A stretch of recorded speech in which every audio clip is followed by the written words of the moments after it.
Guys, what's up? Welcome back to the Success Series.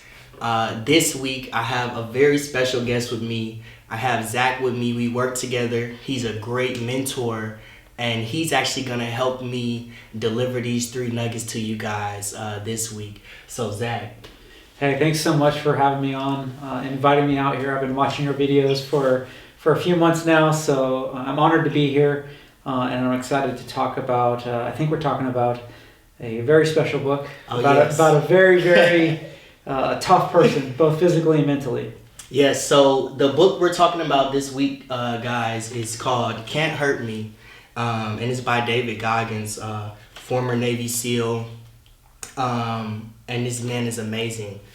But before we get into it, just talk about how you came about this book and kind of what it did for you in your life.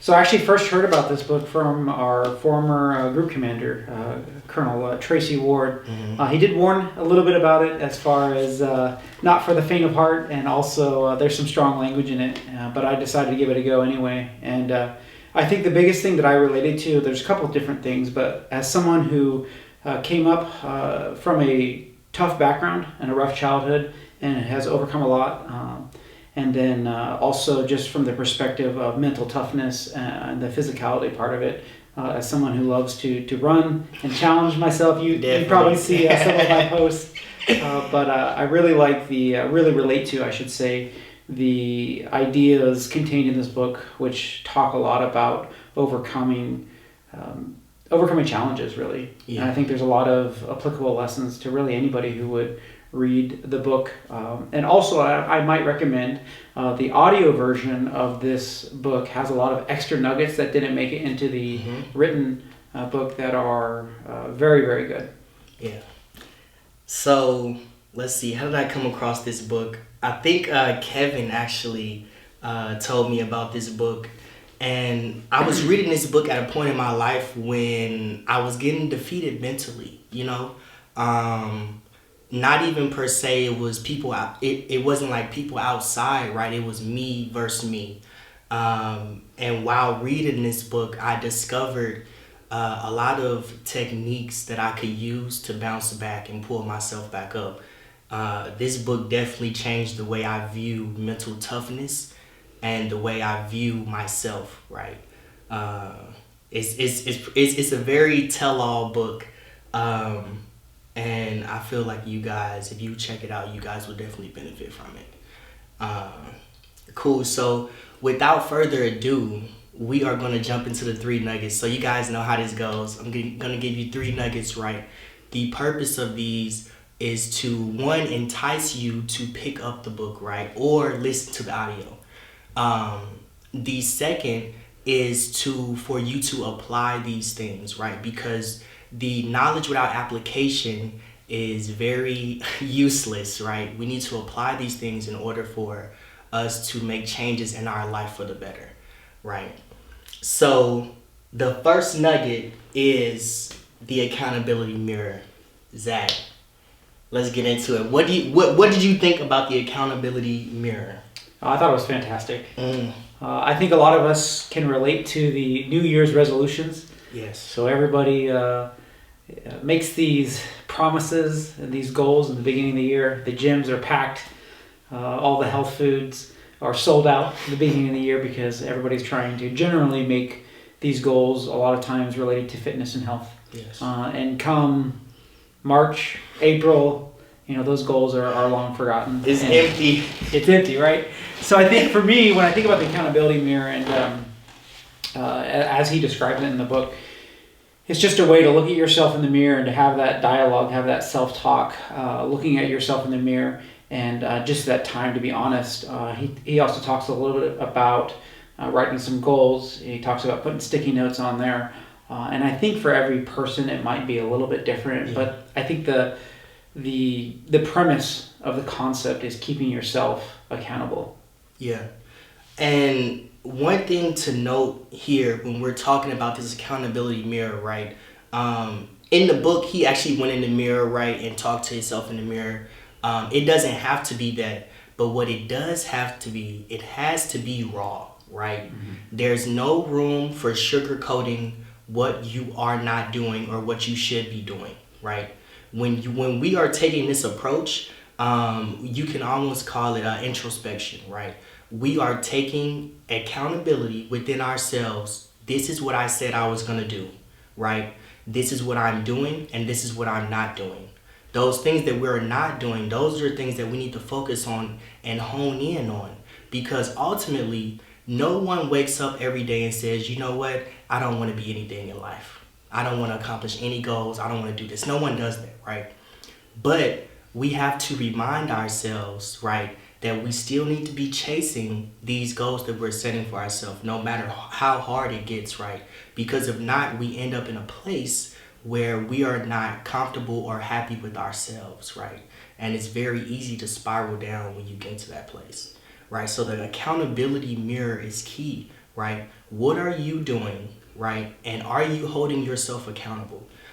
Because we hold everyone else accountable, but we always give ourselves free passes, right? Oh, I didn't do it, it's okay. But if someone else that you were relying on to do something didn't do it, it would be a very big difference, right? Big deal.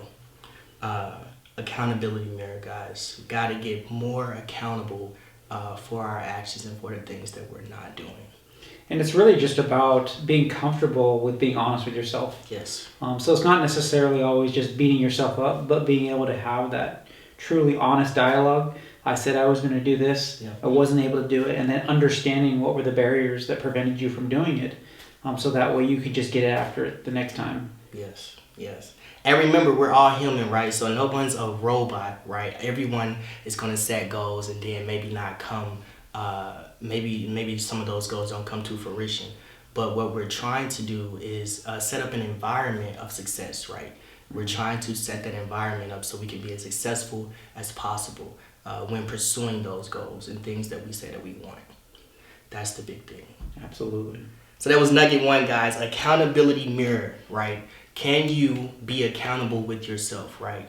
Can you ask yourself, what am I doing? What am I not doing? What do I need to do, right? That was nugget number one, accountability mirror. Number two, we have the cookie jar. But in the cookie jar, I want to really focus on the hard questions that come about when we set out to do things that we have definitely underestimated, right? So, hard questions, cookie jar.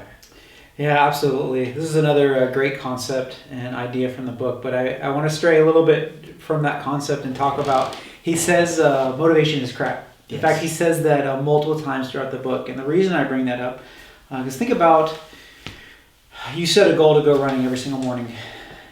You wake up, it's pouring rain outside, or it's cold.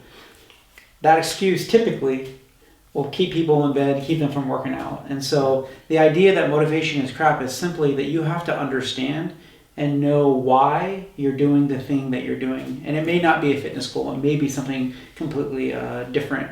But when the things get really, really tough and you really don't feel like doing it, that gets into that tough questions. Why am I doing this? What is my motivation? What is the reason I want to improve? Why do I have this goal? Yeah. And he has some just phenomenal stories in there about where he was tested, truly tested, as he tried to become a Navy SEAL. I think it took him 3 times to make it through.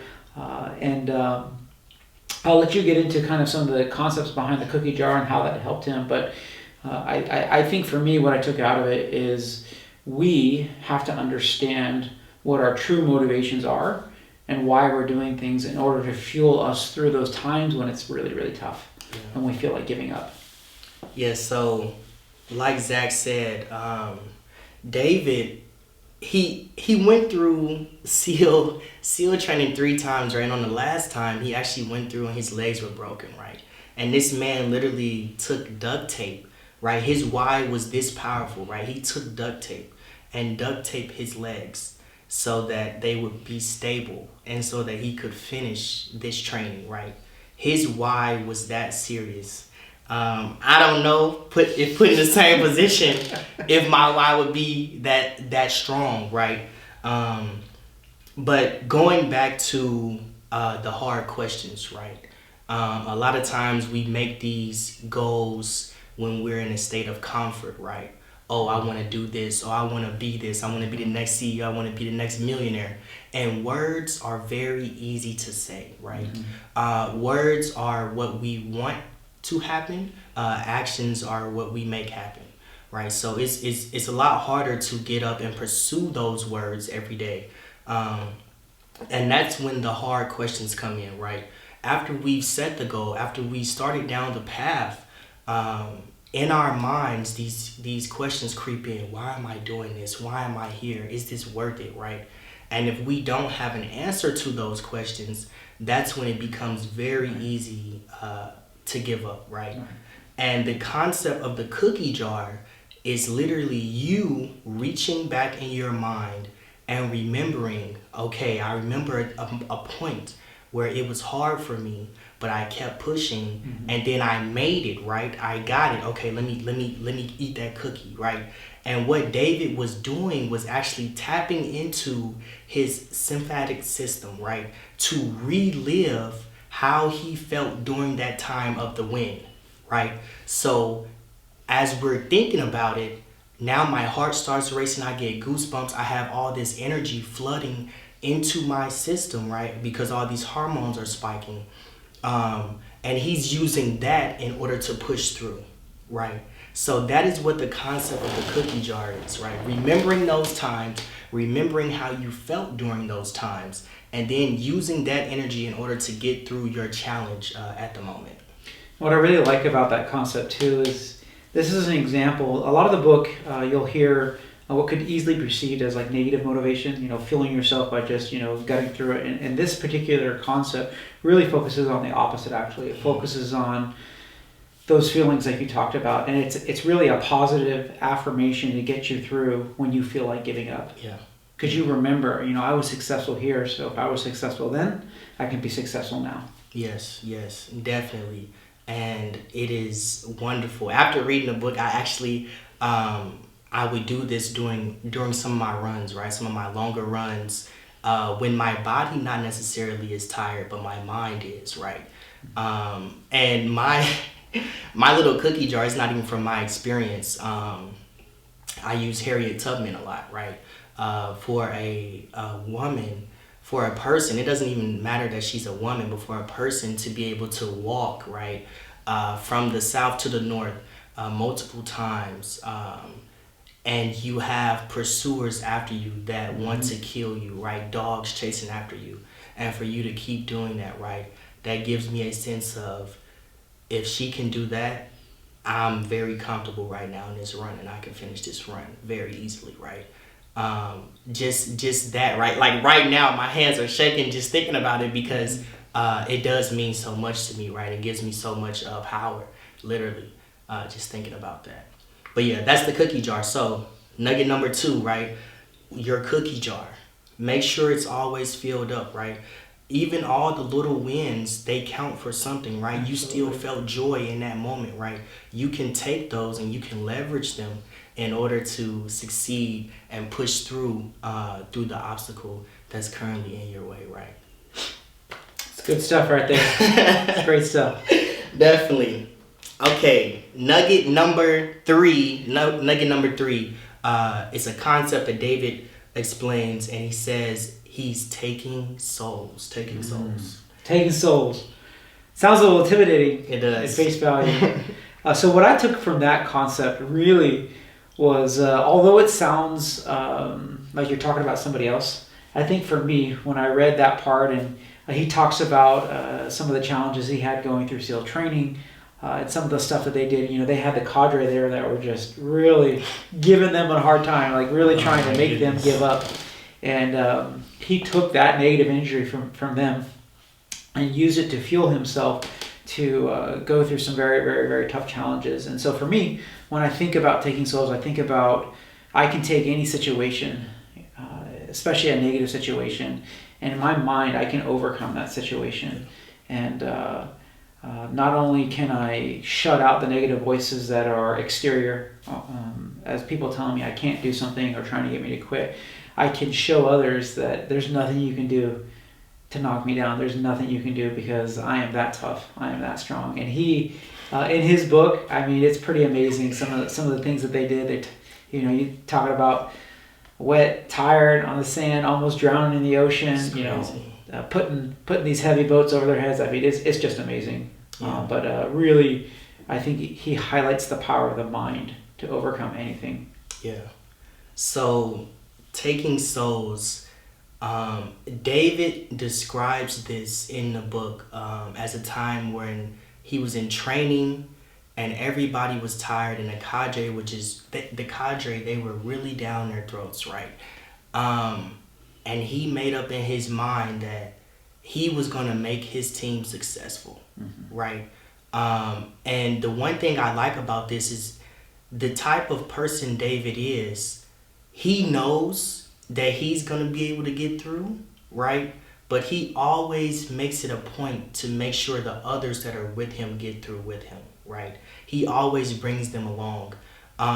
So he made up in his mind that they were going to get through, and not only get through, but they were going to take the cadre's souls, right? And just when the cadre thought they had won, David called out some antics. I won't say exactly. And he brought new life into his crew, right?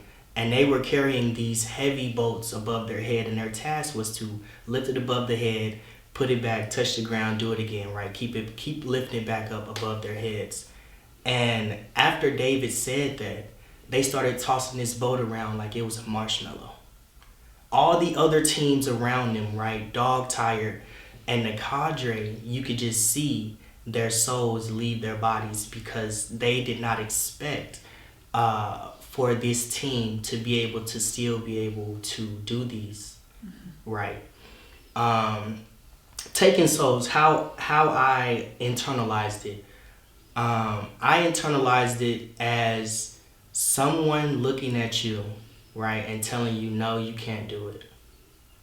And it almost goes along the lines of proving someone wrong, but there's a clear difference, right? When you're proving someone wrong, you will do things that you don't even care about just to prove them wrong, right? This is not what that is. This is you on your pursuit, right? And we always meet those people who are negative.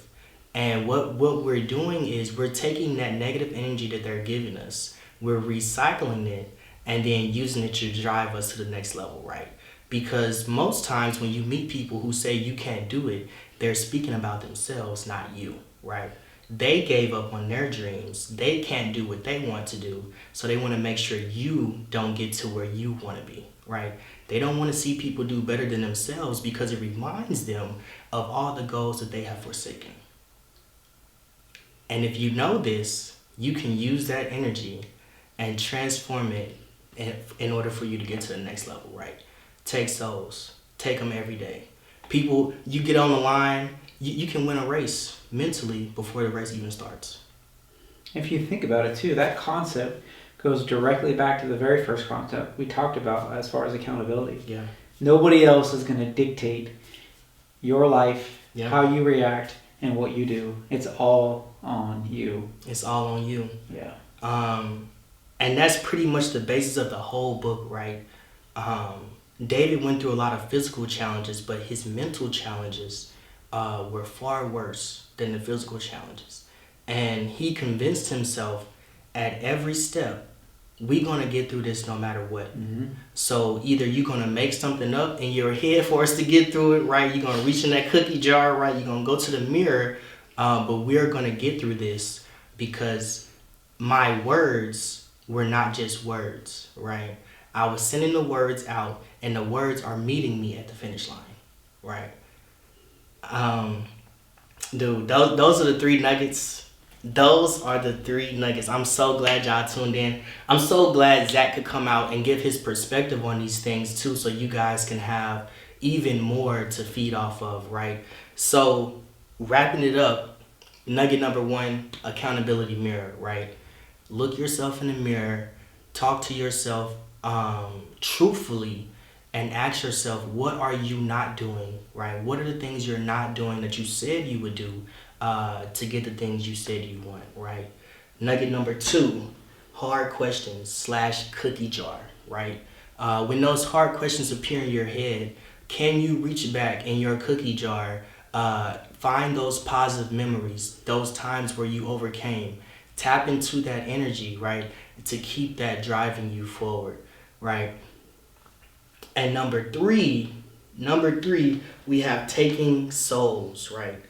Taking souls, converting that energy, right? Whether it's coming from someone or yourself, and using that to drive you forward.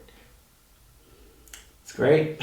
Sounds like it's a wrap to me. It is. Thank you guys. And remember, take this information, right, and apply it, right?